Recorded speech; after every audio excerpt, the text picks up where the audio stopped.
Look around any classroom, coffee shop, or family dinner table, and you'll see the same scene. Heads down, eyes locked on glowing screens. What began as a tool for convenience has quietly become a constant companion, one that now competes for nearly every moment of our attention. Today, I argue that excessive smartphone use is harming our focus, mental health, and real world relationships, and that small, intentional behavioral changes can reverse this trend. This matters because attention is not just a personal resource, it is the foundation of learning, productivity, and emotional well being. In the next few minutes, I will outline the extent of this problem, examine its key causes, and propose practical solutions, including one specific behavior change I will ask each of you to adopt. Now, excessive smartphone use produces measurable harm to both attention span and psychological health. Psychologist Jean Twenge, in the book iGen 2017, documents a sharp rise in anxiety, depression, and loneliness among young adults, coinciding with the explosion of smartphone use. In iGen, Twenge explains that heavy daily screen use and engagement correlates strongly with reduced face-to-face interaction and increased emotional distress. At the same time, attention itself is deteriorating. Constant notification and app design features deliberately fragment concentration, making sustained focus increasingly difficult. The result is a generation that is more connected than ever, and yet more distracted and stressed out than ever. Two factors drive this main crisis: persuasive technology design and habitual checking behavior.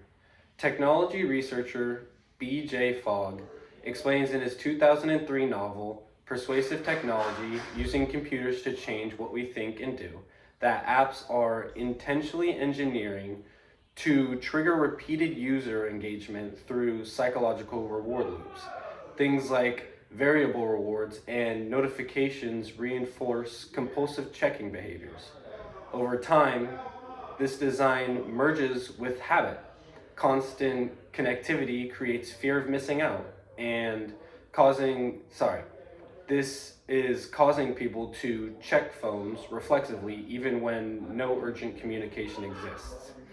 Together, persuasive design and habit formation keep users locked in a cycle of interruption, often without conscious choice. Now, the good news is that attention can be reclaimed through intentional behavioral change. First, limit daily non-essential screen time. Research in 2017, the book Irresistible: The Rise of Addictive Technology and the Business of Keeping Us Hooked, compiled by psychologist Adam Alter, shows that reducing daily phone use even just by 1 hour improves mood and concentration. Second, and this is my specific behavioral challenge to you, for the next 2 weeks, place your phone out of sight during study or work periods and check it once every 30 minutes only. This is measurable, practical, and achievable. Finally, communicate these boundaries that you are setting to friends and family, so the delayed responses that comes from you reducing your screen time and reducing your overall use of your phone becomes normal rather than rude to these people that you have grown so close to. This helps reshape social expectations and reinforce healthy habits. Today, we have seen the extent of excessive smartphone use on attention and mental health, the causes behind this persuasive technology and habitual checking, and the solutions that allow us to reclaim control, especially the commitment to structured phone-free focus periods. Now it is time to act. Starting today, put your phone out of sight during work, check it once every 30 minutes only, and protect your attention like the valuable resource that it is.